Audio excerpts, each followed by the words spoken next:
Welcome back to the PFC podcast. The views and opinions you are about to hear are the speakers and do not necessarily reflect those of anyone else. Now on to the podcast. Welcome back to the PFC podcast. This is Dennis, and today I'm with John. How are you doing today? Oh, I'm doing all right. Appreciate you guys having me. Awesome. So today's podcast, I'd like to talk about training, I don't know, philosophy or methodology, however you want to think about it. But like, how do we do this better? So why don't we, if you wouldn't mind, just do a quick introduction of yourself? Yeah, my name is John. I'm the program manager of CIMIC Training Solutions, which is a SOCOM approved vendor for advanced medical training, if you will. I was a former SOCOM, grew up at 375, and that's basically it. I've been in this space my entire adult life, so going on 16, almost 17 years in the pre-hospital medicine on the battlefield type of space. All right. Well, very good. You're the perfect guy.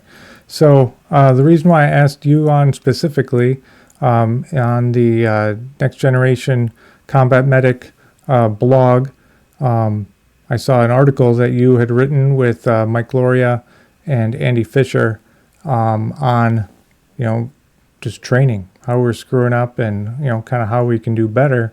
So, my first question is, what the hell's wrong with what we're doing now? Like, it's worked since the beginning of time, and it's worked so far. Why do we got to change it? Well, it's not necessarily changing it. It's just a refocus on how we approach it. So, this originally came from a YouTube video that I did after kind of, just over the years and different social media posts and people, marketing their company and the way they do things and all that kind of business. I really identified that there's not really any rhyme or reason behind the way that people go about training. It's just, it can range from someone having a very regimented approach to it to someone throwing dodgeballs at someone while they put a tourniquet on. Like there's no established guidelines on that kind of stuff. So, really, I did a video kind of explaining that and doing peer review of different videos and ways of, people are doing live fire packing drills on YouTube and stuff like that. And these are taught by legit individuals who have backgrounds and accolades from the war and all sorts of stuff. And they still think it's appropriate to do a live fire wound packing on a wound cube. And it's like, it's not necessarily bad. It's just ineffective in a lot of ways, and that's what I wanted to explain in the video. And then furthermore, with this paper that stemmed from it, because I did the video, and I obviously know Dr. Fisher from my time in regiment, although we weren't friends because I was an E4 and he was a captain. But we reconnected later on in life, and he got Dr. Loria, who's a former PJ turned physician. I think he's an emergency medicine physician now. And, they really liked what I explained in the video, obviously in much more lay terms video-wise than it was in the paper. And they were able to connect the dots for me a little bit on some of the things that the way I approach training and have evolved how I approach training to legit actual theories that are evidence-based in nature. And we just did it because you realize after a couple of years of training dudes and, oh man, we're going to do another trip up the hill. And then they leave and they're like, that was crazy. That was awesome. Thank you so much. And, but you're watching and they're like, they aren't any better at any of the things that we went over the last few days. Like the dressings still look like a gypsy camp. Tourniquets are still loose. Tourniquet tabs aren't secured. There was no rhyme or reason behind how they approached the MASCAL. There was no roles or responsibilities. Like, these are all things we went over, but no one's good at it still. Mm-hmm. So they took a real just kind of just years of introspection and just being like, how do we change this so that dudes get actually better, as opposed to leaving feeling like that was awesome. I want them to feel like that was awesome. And also I feel more confident in myself and more confident in the gear that I carry, that if this does happen to me, the dude in front of me gets shot, I'm not going to just do whatever. I actually have an established foundation to draw from. And that's kind of the purpose of the paper, is to really kind of express the importance of creating and developing curriculum that results in far skill transfer. Like, skill atrophy happens immediately after you stop doing it, right? And within a couple of weeks, that is, you can basically guarantee that there's going to be some form of degradation that happens, whether it takes longer to do the skill or something like that. We're asking people to do this once every year or once every 2 years as far as sustainment goes, and then try and reproduce that in the next 6, 7, 8, 9 months. They can do TCCC during the training cycle and then not have to actually do anything in real life on someone until 7 months later. And how do you think they're going to perform if you didn't approach it in a manner that was action focused and deliberate in the way that you went about it? You're not going to. So yeah, that's where the paper came from. And they were able, like I said, to kind of gear me towards doctor speak and how to, and obviously they did a lot of the writing as well, but luckily they gave me the lead author acronym to put on my resume, despite not having a bachelor's degree yet. Yeah. So if we can, let's go through some of the phases learning. So like classic, just like SOCM, we both went through, initially it's all book. You're just cramming information in your head. Then the skills start coming on. Then you start doing scenarios. Is that the right way to do it? It is, yeah. Okay. I mean, that's just the kind of try and true crawl, walk, run phase or approach to training. It's just after that, it kind of leaves in a lot of ways, depending on what organization you're from. But no, there should be a more of a reimagining of it, and that's what I kind of a portion of the paper talked about sim zones, which is kind of just, it's crawl, walk, run, but it's put into zones, and it's put into 4 separate zones. And zone 0 is your crawl. It's your why. It's your didactic classroom. Why the heck do we even do this stuff? And it's the foundational knowledge that that kind of connects the dots for people. You can't just do practical applications. You really can't, because no one's going to know when something's appropriate to do, right? They're just going to look at blood and say, that needs a tourniquet. And you're going to get a lot of the things that we see in Ukraine or with cops or whatever, they gunshot wound in the leg, tourniquet, no matter what. Yeah. It's like, all right, you clearly lack foundational knowledge and basic understanding on the anatomy, physiology, and just history of things and all that kind of stuff. It's very important because it prevents people from reinventing the wheel or going back in time with things, right? Because if they don't know why they're doing something, then we're just going to go back to tourniquets are bad again or something like that. Well, you do need to know something. And then from there, your zone 0 is your foundation knowledge, your theoretical framework, and then you start to put it into your walk phase or your zone 1 and zone 2 type of stuff, where zone 1 is more skill stations. It's action focused. It's very clear, concise briefing in terms of what I want from you, what you need to be successful, and I'm going to baby you through it until you can do it on your own. On the spot corrections, not waiting for you to do a bunch of bad things and then talk about how dumb it was in the back end. During this phase, it's immediate feedback. Like, nope, don't reset right back to 0. I'm not going to watch you do the wrong thing or just be in complete wrong approach to it right off the bat because it's just developing bad habits for no reason. I'm just going to nip it in the bud right there. Okay. From there, it's going into just real basic scenarios where you're starting to incorporate the tactical aspect in with the teachable or the part task teachable C intervention strategies, but not going crazy with a polytrauma patient right off the bat. It's just a tourniquetable wound, and you're going through the whole thing from your initial, hey, contact man down, dudes bang, bang, banging, troops in contact. Hey, buddy, can you hear me? Get back in the fight, crawl to me, get on a tourniquet, move up on patient, drag them back, throw on a tourniquet, call up to your first line leader. Hey, this is me. We got an eagle down. And then stop there. All right, cool. Okay. Say what we need to, and then reset. Do it on a million times until you never want to do it again. Then we add in the rest of M, then we add in the rest of A, and then we add in the rest of R and C and H. And with that, you're just getting an incredible amount of repetitions, and that's the mainstay reason behind all of this. RCDP is rapid cycle deliberate practice. It's on purpose that we're doing this so many times because it's a repetition-based career field.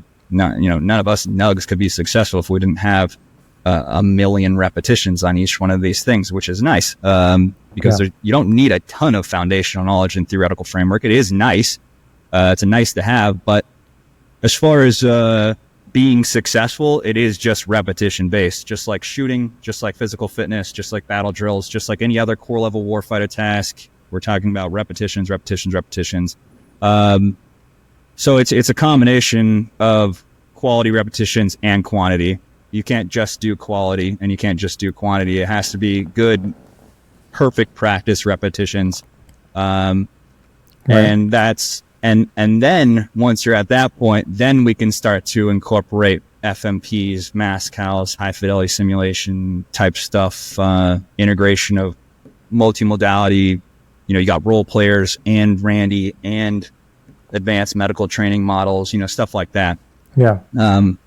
But what we typically see, as you're fully aware, is people jumping from, skipping zone 0. They don't care about foundation. Yeah, doc, we've done it. I've been around the block. I know what a tourniquet is. All right. Skipping zone 0, going from zone 1, and they go, yeah, you do a couple tourniquets. Here's a pressure dressing. All right. And then right into a MASCAL, 10 patient MASCAL at night, under nods. You get caught in an L-shaped ambush. One of the vehicles gets hit. The team leader gets killed in action. And it's just a bridge too far. And again, guys are walking away going, man, that was crazy. That was awesome. But did it actually result in any net positive gain as far as competency or knowledge, skills, abilities from any individuals or to the unit as a whole? Probably not, usually. Yeah. No, everybody got smoked. We pulled all our cool toys. We ran around in the dark, which is always awesome. And everybody got a high five and we went home. But I mean, especially with budgets shrinking, time shrinking, each and every training event has to be like optimized to the fullest. And, if we're just screwing around, it's a waste of time. And we just use up money, we use up people, and we just wasted effort. Yeah, with no established learning objectives, whether cognitive or practical, to even start with. So you can't even say whether or not it was positive or negative at all because you established no objective reasons as to why we were going to approach it in this way. And that's the other thing that's really lacking a lot of times is while it does work, especially in units with more funding, if you're just doing it all the time, then you are going to get better. At what rate is what is debatable.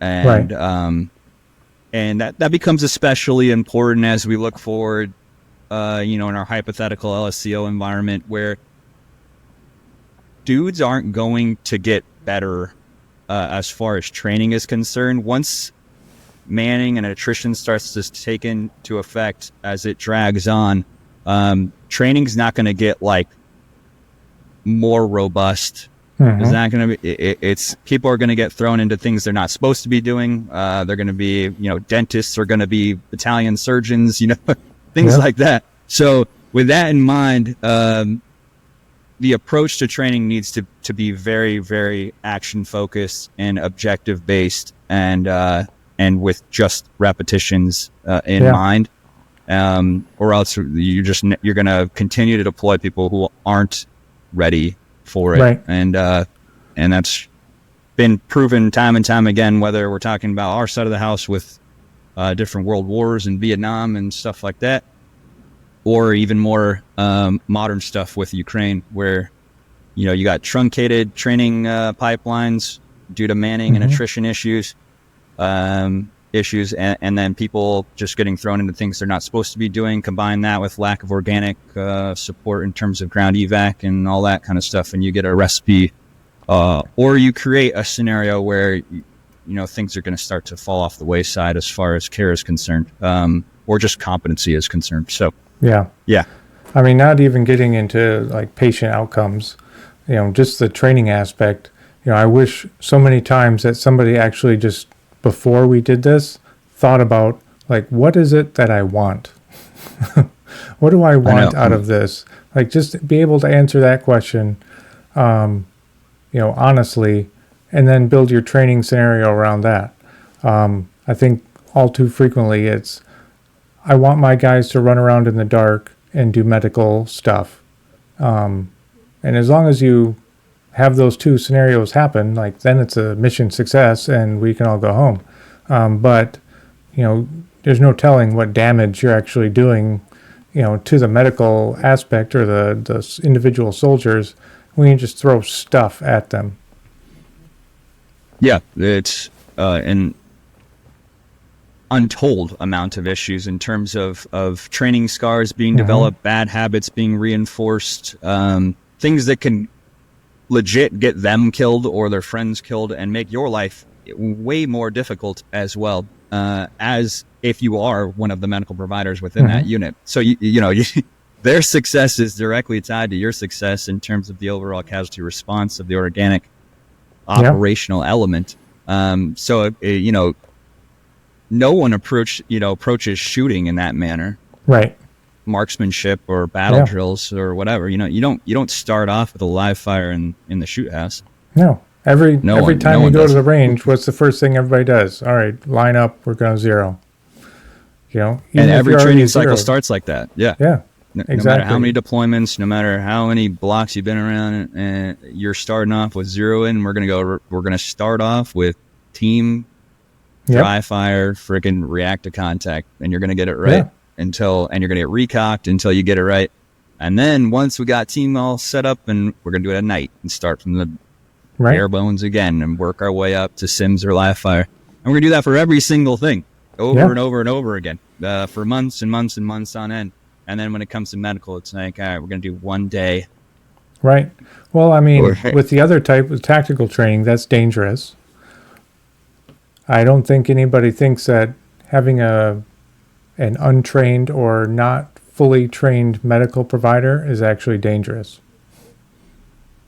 Yeah, but it is. And it is 100%. He could easily be the one that killed your teammate, that and just your general approach to casualty sustainment as an element can result in more casualties being sustained. Which, obviously that's bad. It violates the goals of TCCC. But there's real world implications to being poorly trained, and not just TCCC, the part task intervention strategies. Those are easy, whatever. It's the response of the element. Far more people are going to be saved through prevention of casualties being sustained than any part task TCCC or PCC intervention. Especially in LSCO for a sustained period of time.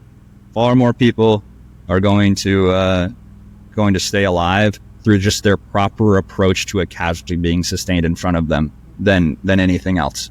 And people and commanders need to recognize that, so that more emphasis is placed on it. And certain organizations are better than others. in that regard. But going forward, it is not like PCC is not going to solve your problems, just like Teachable C isn't going to solve your problems. But the causality response of the element can mitigate those problems. And more emphasis needs to be placed on that. And you gain that through a proper, deliberate approach to training as it pertains to medical stuff. Now, jumping back into training, this is the DoD.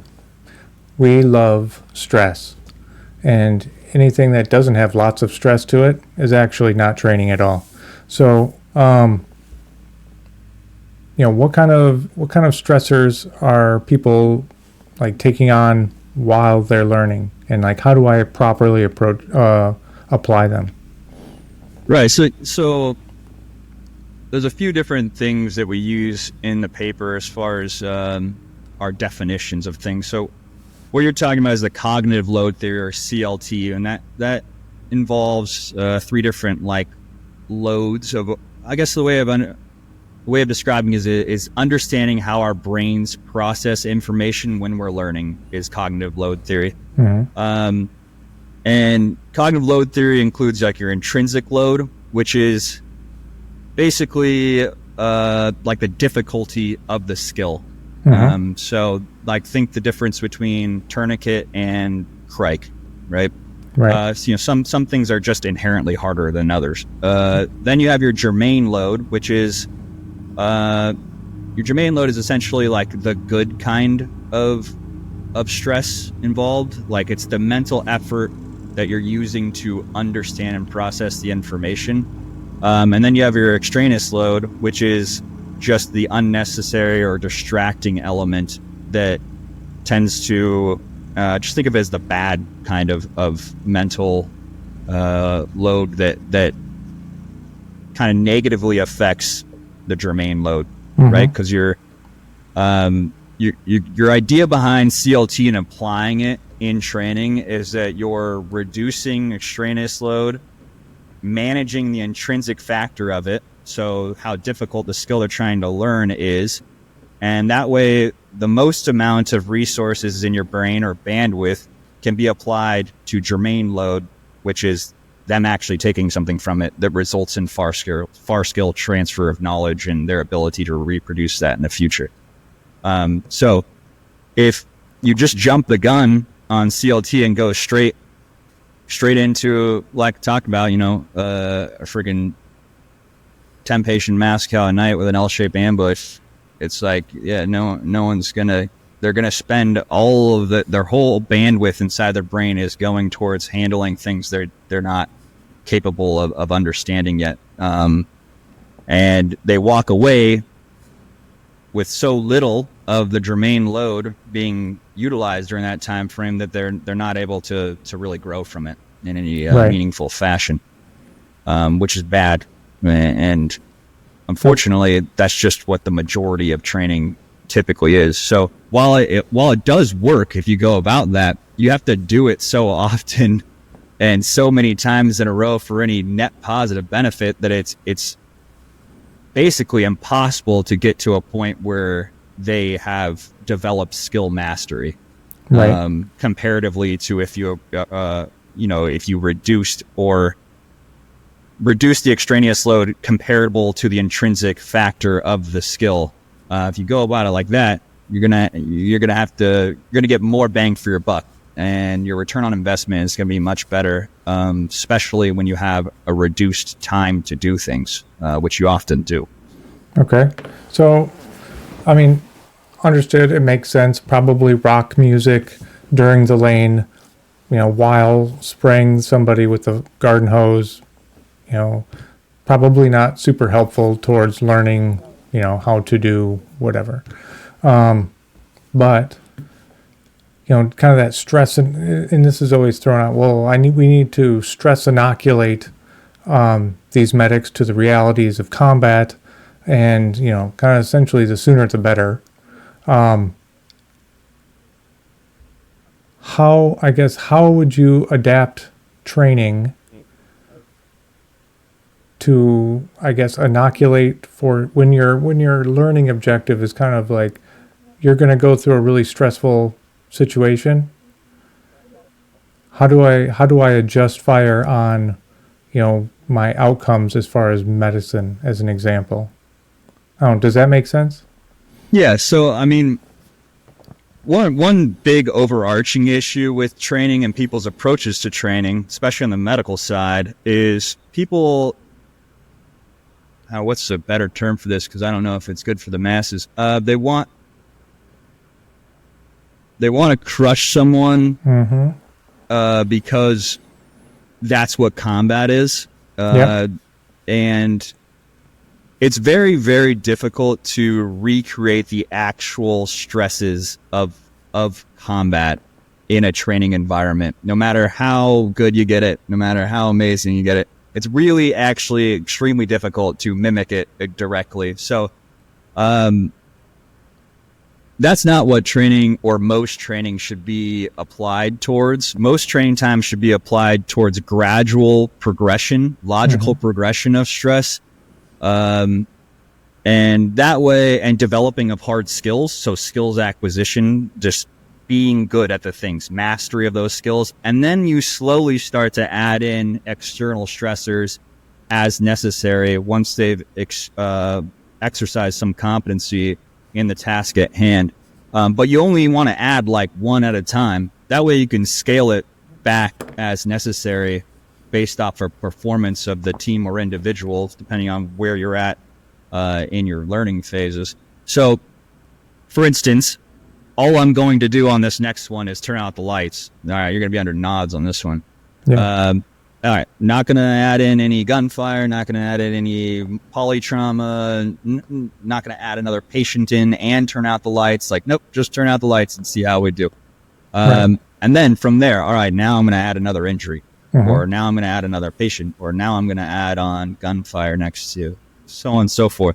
That way you're just, that exposure that they're getting is never going to get into the extraneous aspect of it. It's just going to continue to stay right in between that intrinsic load and the germane side of the house, where like, all right, this isn't too overwhelming and I'm able to grow from this, but I'm on the cusp of being stressed out.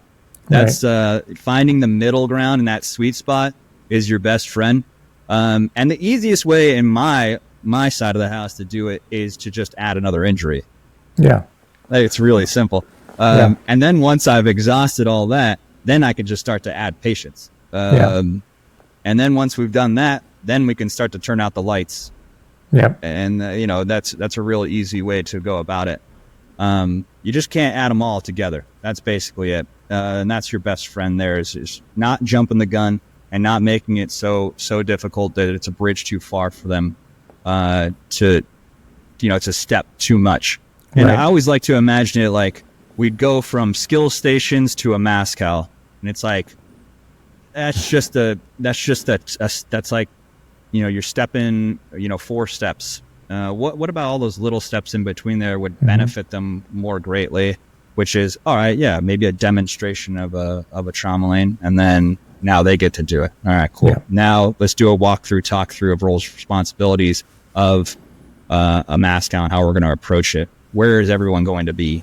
Who's going to be doing what, etc. Then we do it. And that's a much better way to go about it. And, the other thing I often see is kind of in the same vein is individuals, semis, whatever, they'll want to run like a mascal, for instance, and then say, then we're going to do a period of instruction on it, and then they're going to run it again. Right. Which my response always is, why not just do the POI beforehand and then they get 2 good runs? Well, I want them to feel the pain. And it's like, they shouldn't need to feel the pain unless there's like a cultural problem within the organization, usually. If you have to like legit put someone into a situation that's either dangerous, unsafe, whatever, just for them to get the point of it, of why it's important to keep your finger off the trigger or something, like, okay, well, there's something else going on here. Or they just don't like you because you're a goofball. But in my experience, if you know what you're talking about and the approach to the curriculum was solid, no one has any issue listening to, and then, you could just get 2 good reps in the back end. You don't need to prove a point in any way, shape, or form. Yeah.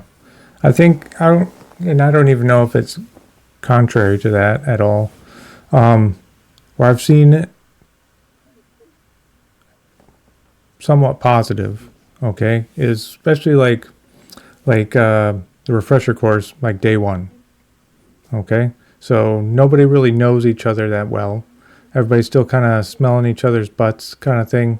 And we are teaching about, different aspects of T-Tri-C, and everybody just gives you the nod, right?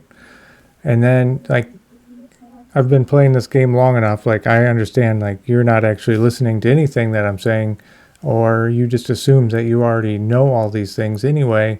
And so tomorrow, when we do our lane, I'm not going to make it difficult at all. Like the wound sets, I always do, like, this is straight up and down T-Tri-C. Like, there will be 1 wound, and the only thing that will make it difficult is the guy will be awake, or the guy will maybe like a chest injury. I won't give you unilateral rise and fall of the chest, something like that. Yeah, I just want you to get through March pods in a timely fashion and just nail it. It's a softball scenario to just knock it out of the park. It should be. But I've watched the wheels come off really quick because they don't actually pay attention. They don't actually know as much as they thought they knew. And it seems like at the other side, now you're finally willing to pay attention. No, I mean, there are applications or scenarios in which you have to do that. Refresher being one of the few places where it's kind of just part of the game, or else no one's going to listen anyways. But it should be used sparingly and only for the right people. And that's where kind of adult learning principles and all that kind of stuff comes into it. Like, recognizing your audience and adjusting in real time is exceptionally difficult to do. It requires a ton of experience, but it is one of those things that kind of sets you apart from like an average instructor to a great instructor, is being able to be like, all right, this dude he ain't gonna care unless I crush him, is he? Like, dang it. But again, that just kind of goes back to culture, right? Absolutely. Now, like, your brand new learners, on the other hand, like, they're eyes wide open. Like, I did the thing you want to do, and I did it, and I'm still alive. And you have their attention, right? So you don't have to do things like that. But some, definitely, like the more experienced guys, you have to get their attention somehow. And it doesn't even have to be, that's a common scenario that I use as well. Obviously, I've been to Refresher a few times. Well aware of that one. But I just want to see you knock it out. I'll give you a not even, one tourniquetable wound, a mid thigh wound that's bleeding pretty good, and one chest wound. Patient's talking to you. I just want to see you run up and do this thing. Do what you're supposed to do your call outs, do the proper communication aspects in a timely fashion. Then we do a 5-minute reset AAR, run it again, and just run it again and again and again and again. That's the RCDP part of it, where you're like, I'm not doing anything, no crazy litter stuff, no long movements, no going through the river or underground in a tunnel or anything like that. I just want to get your feet underneath you, and set a standard for the rest of the week. For instance, most guys, in my opinion, it is a culture problem. I'm just going to go back to that. Ranger shows up and for some reason they just care no matter what, and then you get a dude from NSW sometimes who's like the most genius individual ever, despite not having performed anything medical in the last 2 years, and they just shit the bed, for instance, and you're like, what is going on here? You guys went to the same course, you passed the same thing. You could be both from the same graduating class, but you're somehow in 2 years completely different practitioners. Yeah, absolutely. Absolutely. How do you know when a learner, so let's say you're getting like brand new people, okay? And it's your job now to get them spun up to be truly operational. How do you know that they're ready to move over from like the skills, refreshing the skills, being proficient with the skills, into actually incorporating this? Well, there's no real like established repetition count, right? Yeah. Like it's kind of just based off of what you're observing as the SME there. Some dudes it takes 1, 2, maybe 4, and you're like, all right, this guy's got it. Some dudes take 14. You know, it's just kind of, again, that goes back to adjusting based off of your audience. You can kind of tell real quickly in real time whether or not dudes are into it or they're not. You're losing them.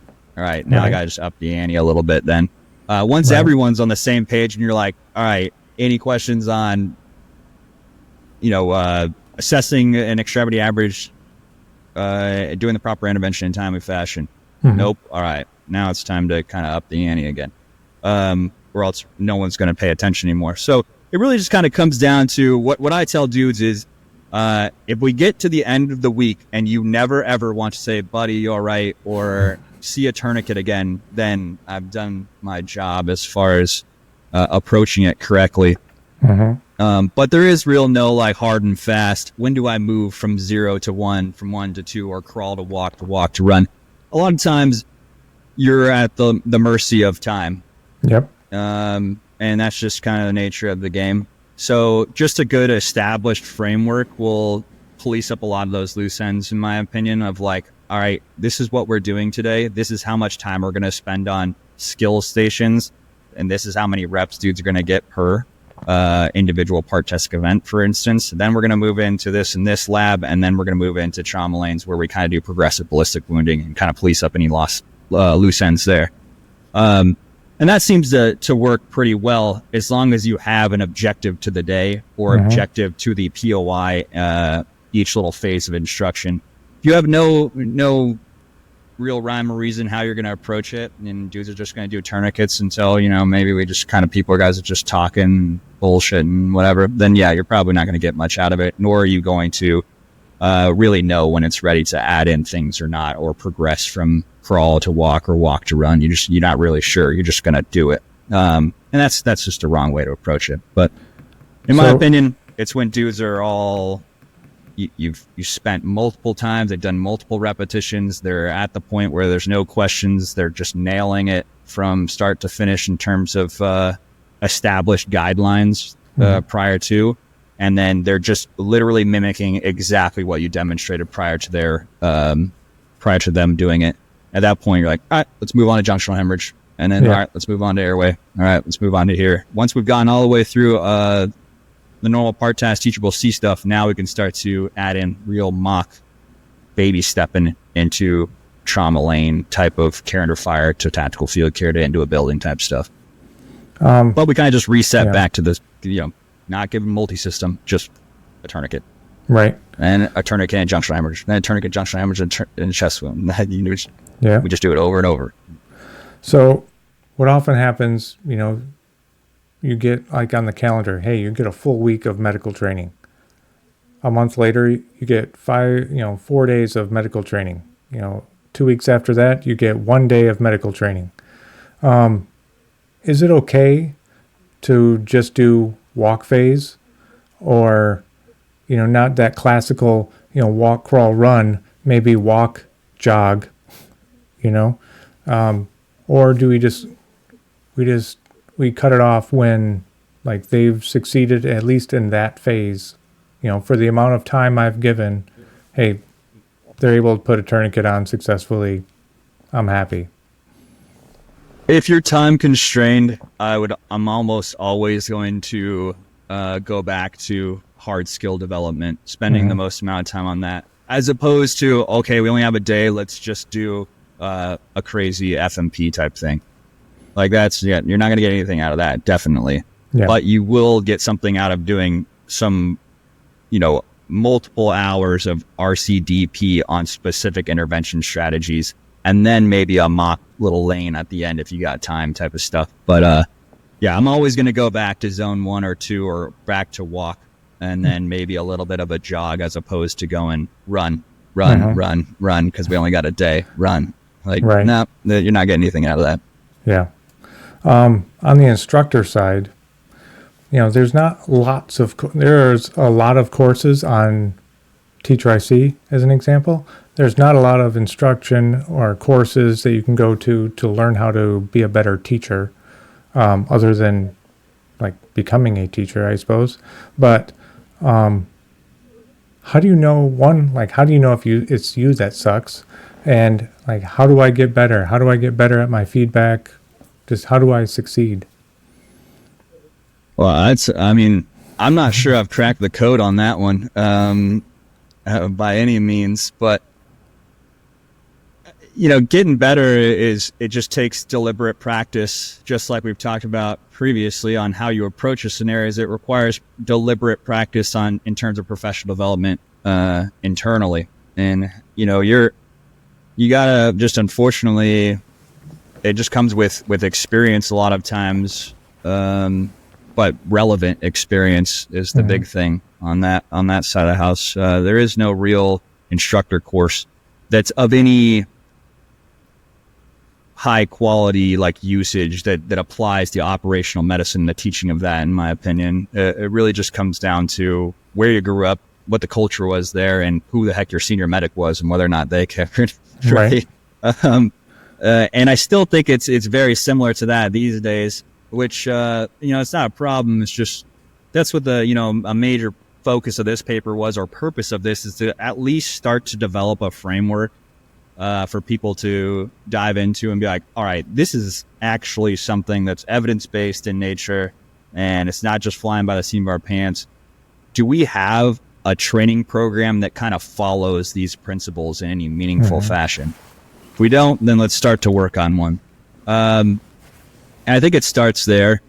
And then, for individuals, it's really like just understanding what you're weak on and improving upon that. Whether that be your public speaking skills or your ability to transition from one phase of instruction to another seamlessly, or adjust the scenario or difficulty of that in real time based off of student feedback, their experience level, and how they're responding to the training. Do I need to up this? Do I need to scale this down? Unfortunately, that stuff just comes with doing it a lot of times.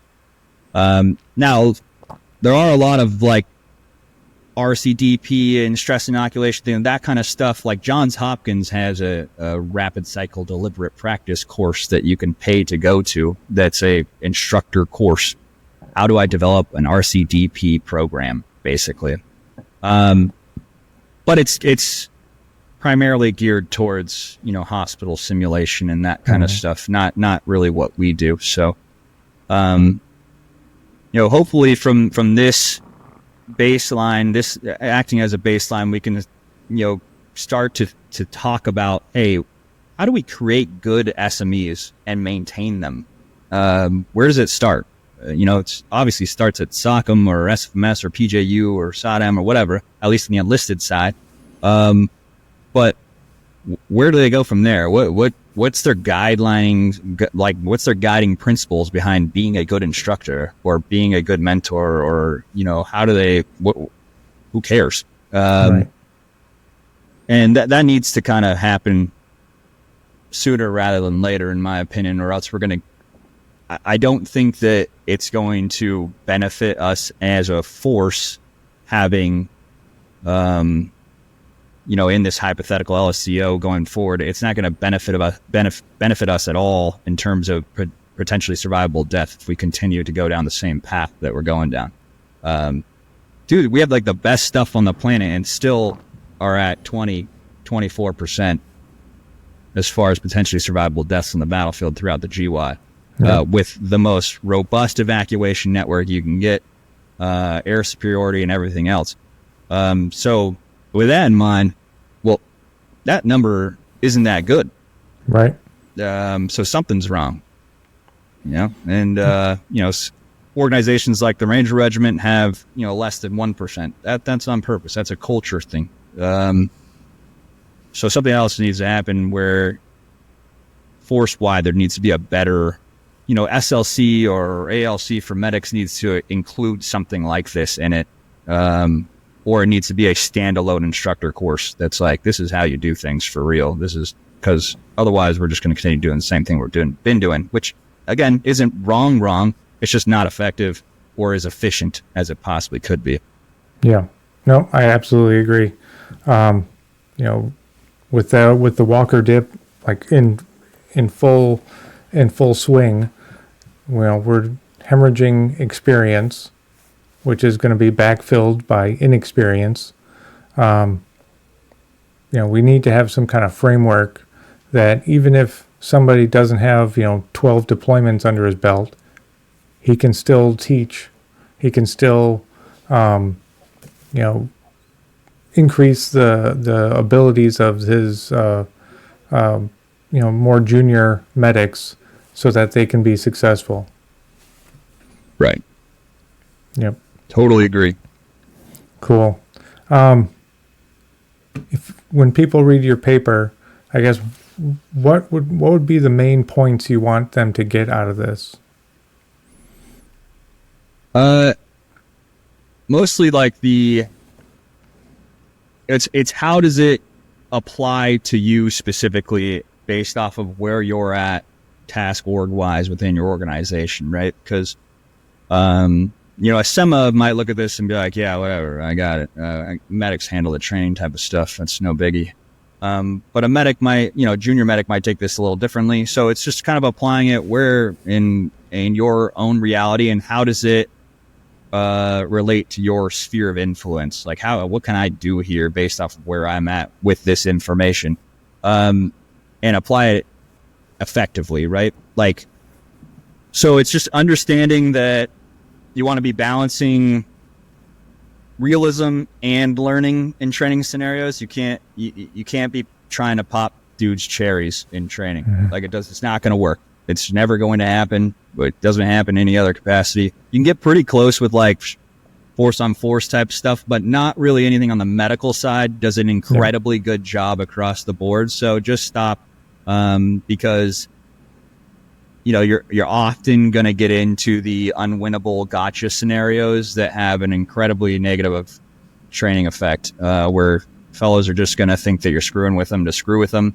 Mm-hmm. And it's just not going to work. So just remembering that as you're developing scenarios for people, that it needs to be relevant, it needs to be rooted in reality, but also at the same time, it needs to be focused, actionable, focused on something objective-wise. Like, what is the point of this across the board? Not just on the medical side, but the tactical medical side as well. Like, what is the purpose of this on the tactic side, and what is it on the medic side? Mm-hmm. And then just how to give or reimagine how the way that you give feedback and whether or not it's important to the individual or not, or to the scenario or not in this at that time frame. Part of being a really good instructor is letting or just a leader in general is when to let things go and when to crush someone for them, right?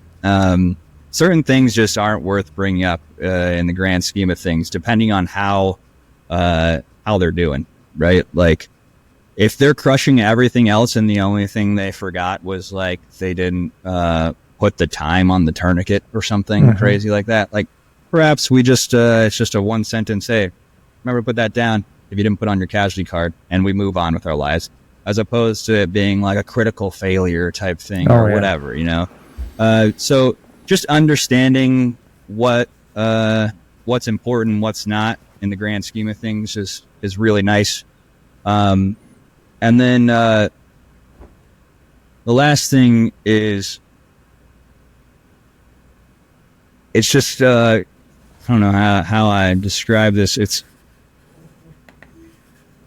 the overall goal at the end of the day is to build confidence in the non-medical side of the house. So you want guys walking away with not just that was good training, but I feel good. I feel more confident in my ability to reproduce these skills in the future and actually treat someone like, and I'm not going to have a feeling of hopelessness or helplessness during it. So it's really like the purpose of this and the purpose of the training and me approaching it like this is so that guys can walk away much more confident in themselves in their gear and not me feel better about myself because I crushed them. Right? Like, guy, yeah, you're amazing. Yeah. So yeah, it's remembering that you're there for them and not the other way around, is the big thing. Yeah, absolutely. What was I going to say? I guess feedback wise to, from, instructor to student, like how, like you mentioned some things not to do. Like, do you have any kind of framework as far as, I do the compliment sandwich, like you were amazing on this, but this part you could work on, but I just want to tell you how awesome your hair is. Like, I guess, how do you accomplish this? Do you just go through the march sequence? You do through the time, like, hey, work on this. This is the real aspect we need to focus on. Yeah. So one, feedback needs to be immediate. And it needs, again, I keep saying the same thing. It needs to be action focused. So what I mean by that in terms of feedback though, is, there needs to be a purpose to why you're bringing it up, and there needs to be a solution to that problem right now, whether through demonstration or explaining the right way to do it, and then demonstration, something like that. And then everything else can kind of just go by the wayside usually. So I'll go down the, my little skills assessment checklist or trauma assessment checklist, whatever, and just to give people peace of mind on the time side of the house and apply it in real life. Like, all right, yeah, we wanted MAR and done in 10 minutes because, well, you had a 10-minute loiter on a bird. So that's why we came up with that. There's no real rhyme or reason behind it. I just need to be able to say, all right, first run, it took you 9 minutes. Second run, it took you 7 minutes. And the third run, it took you 4.5. So, and standards are still the same. Wound set's still the same. So that means we're getting better. There's not any other rhyme or reason behind it. So just being honest with the guys as well about what the purpose of it is nice, just so it doesn't seem like you're just kind of like a robot. Yeah. And then I don't really agree with like the kind of, it's not bad in refresher the way that goes about. It's just round robin techniques don't typically work super well, especially with a hodgepodge group of individuals in terms of AAR. So really just kind of normal stuff, normal approach, like what was supposed to happen. We know what was supposed to happen because I demonstrated it beforehand, from point of injury to putting them in the next echelon of care, whether that be a bird, boat, or truck that picked him up. I already demonstrated that with the same wound set that you did. So you know what the standard is. Now your ability to reproduce that, we talk about the things that that was a shortfall, but I don't really like when people start adding in all sorts of their own thing or anything like that. Someone needs to be kind of the leader of it. And it should just be you. Usually one person is usually better, who had to step back on it, than like everyone gets to say their 2 words, or 2 cents on it. Like, yeah, well, I probably wouldn't have done ketamine because, it's like, and then people have an argument about that. And, so again, action focus, give them a solution instantly, the right way to do it if necessary, and then they should recorrect it on the next run. Okay. Usually, otherwise, if you kind of just leave it up in the air and you do a popcorn reading type of idea behind it, nothing really gets solved. Usually, in my opinion. So right.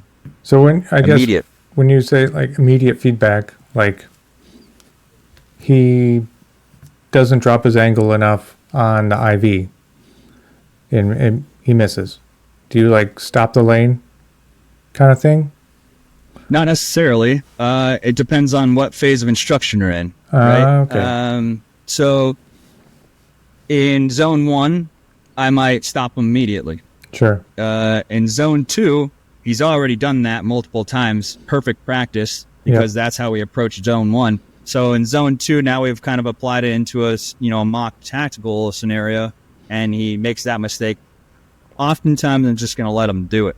Yep. But it really depends on the individual too. Like sometimes if they're just struggling prior to, and it keeps being a problem, we've demonstrated it, we've gone through it again in the AR, and you're still seeing the same issues. It's like maybe it just takes a little bump, like, hey, Yep. think about what you're doing. Yep. I don't have to give them the answer, just give them like a little bump in the right direction. Yeah. And that's all that is. I'm not like I'm not stopping it. I'm not doing anything like that. Also, feedback can be given in relation to the scenario so that you keep the magic alive, right? Because you're playing, you got a bunch of different hats as the instructor, right? You're the talk, you're the senior NCO on target, you're the patient, maybe you're everyone. So you can use that to your advantage to keep them into this, keep the magic alive in the scenario and keep them engaged. So you don't have to stop the scenario, but you can say, hey, 9, this is 7. Be advised, we're going to have to move here in a bit. Make sure you police up this, and this, or something like that. And they're like, oh yeah, I haven't checked around me to see if there's anything lying around or anything like that. It's like policing up trash or something like that. So you keep them involved through stupid things like that, and it tends to work pretty well. And then it feels like they made the decision on their own, which goes on to the confidence side of the house, where you're like, you want them leaving with confidence no matter what. Because most likely, even in a validation exercise, no matter how poorly it goes, they're deploying. Yep. So they can either leave as best as possible or worst as possible, and your role in that can have a direct effect on how confident the team is leaving on that deployment. And I know that sucks, but it is just the nature of the game sometimes. And if you had to choose between the two, I'm going to choose them feeling as confident as possible going out the door than crushing them and saying you guys are the most worthless goofballs I've ever met. Good luck on your deployment. Like, don't go that route. Don't go that route. You don't have to. Yeah. No, I absolutely agree. Like everybody's got to leave, feeling more capable. And, if they don't, then what have you been doing this last, X number of days? If you're not moving somebody forward, at least in some kind of aspect of medicine, like you've wasted everybody's time. Yeah. Money, time, you've possibly negatively affected your reputation in the organization. That goes a long way too. So yeah, there's a bunch of secondary and tertiary effects that come from producing or putting on bad training for individuals. As benign as it seems at face value, there are some serious implications to it, not just to the guys, but to yourself as well. So, yeah. Very good. Well, I'm good. Is there anything else that we'd like to bring up? No, not too much. I think we kind of hit everything. I definitely went on some tangents for sure. Good thing I didn't drink a beer before this, because who knows how long this would have lasted. Going into the nitty gritty of stuff, but I really want to, I don't want to understate or overstate, either or, the importance of avoiding no-win scenarios in training as it pertains to medicine. Giving dudes scenarios that are going, a patient's going to die no matter what they do. They can do everything right, but they're going to die. And that's my purpose of this scenario as an instructor or senior medic or whatever. Like, be very, very careful doing those kind of things, because if you don't do it with the right people, it has only a negative training effect. And you definitely want to avoid doing those kind of things with like non-medical operators, because it seems pointless, it seems fruitless, and you really do need to continue to create and maintain buy-in from that side of the house.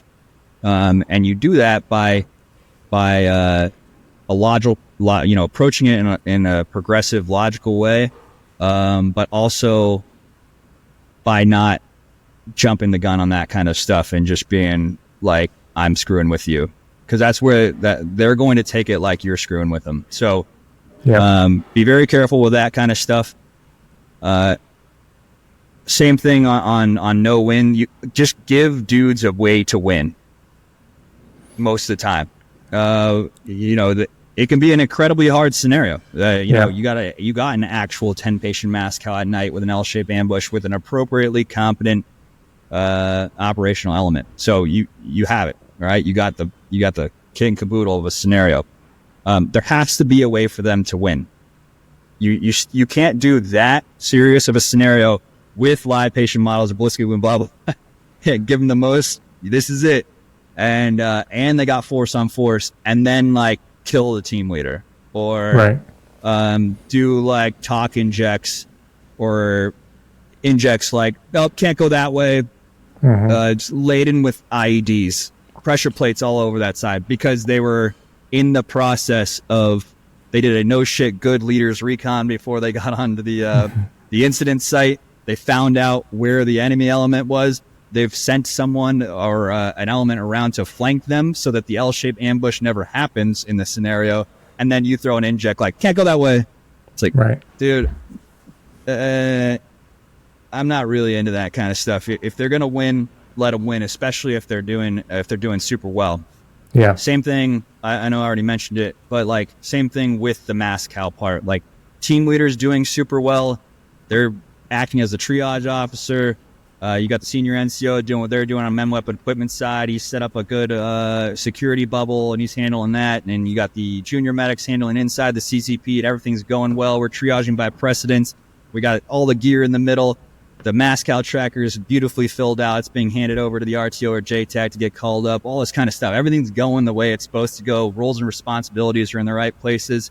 And then you kill one of them off, a key leader off, just to throw a wrench in them. Avoid that kind of stuff. Very, very rarely do they get a good, really good repetition on when you get all that stuff together. Yep. So let them win. Yeah. I think the only caveat to that is when, palliative care or what to do with a deceased casualty, like that's the point. Like you can't, not everybody wins all the time. And I don't think you need to crush, like they screwed up an IV. Well, he died, right? That's not realistic at all. But having a catastrophic patient and understanding, hey, maybe we don't put all our resources into this guy, resources that we have precious few of anyway. Being able to handle a decision like that, even if it's, hey, call somebody and get their advice. But that would be, I think, the one exception to everybody wins is when you have a specific objective, like this is how we're going to handle a deceased casualty. Yeah, definitely not saying don't put KIA into scenarios. That's definitely not it. It's don't do it haphazardly with no rhyme or reason behind it. Yeah. Obviously, palliative care is incredibly important to practice beforehand. It's just don't do it with no care involved in it, or don't do it like where everything's going right, everything's going well. We're at like the zone 3 now, where like we're really picking up steam, things are looking good, and then we just throw a wrench in there and go, no matter what you did, it died. Anyways, it's like maybe we just make sure it's with the right people, right time, and that it's digestible for the individuals. It's not just this guy's screwing with us. Because it does cost a lot of money and time and energy to run a scenario where everyone dies. Yes. Still, it still is a time-intensive, resource-intensive, manning-intensive type of idea. And if the whole thing was like, oh, we're just going to kill off all the patients, that makes no sense, right? So, just be careful with it. That's all I'm saying. Make sure there's some purpose behind it, and that's really it. That's kind of that's part of being the good, going back to the good instructor thing. When do I do this? Well, that just comes with experience a lot of times when it's necessary. In my side of the house, it just happens organically because of the model that I use primarily.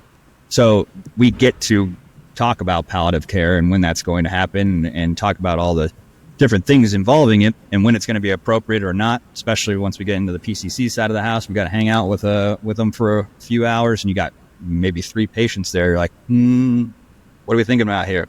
And then it just kind of organically happens anyways because of the injury set the patients had. And then the lack thereof of proper care based off the scenario that happened on the tactical side. So it just kind of happens. I get that not everyone has that privilege to work with models that regularly, that kind of just do that on their own sometimes, just like it happens in real life. But yeah, it's, again, just be careful when you're doing gotcha stuff. You know, you're not really doing anyone any benefit when you're doing it most of the time. Most of the time it's being introduced to say, this is what the battlefield is like, this is mimicking chaos, and this is what it's going to be like, and they oftentimes just lack really any realism or relevance. I agree. I agree. Well, awesome talking to you, John. Yeah, that was great. Cool. Appreciate you, man. Hey, thank you. That's it for today's podcast. Make sure to go to our website, www.prolongedfieldcare.org. Check out our free downloads and a ton of other helpful information. Grab a bag of our fresh roasted PFC coffee, links in the description below, and stay on the bleeding edge of combat and austere medicine. This is Dennis for the PFC podcast. Out.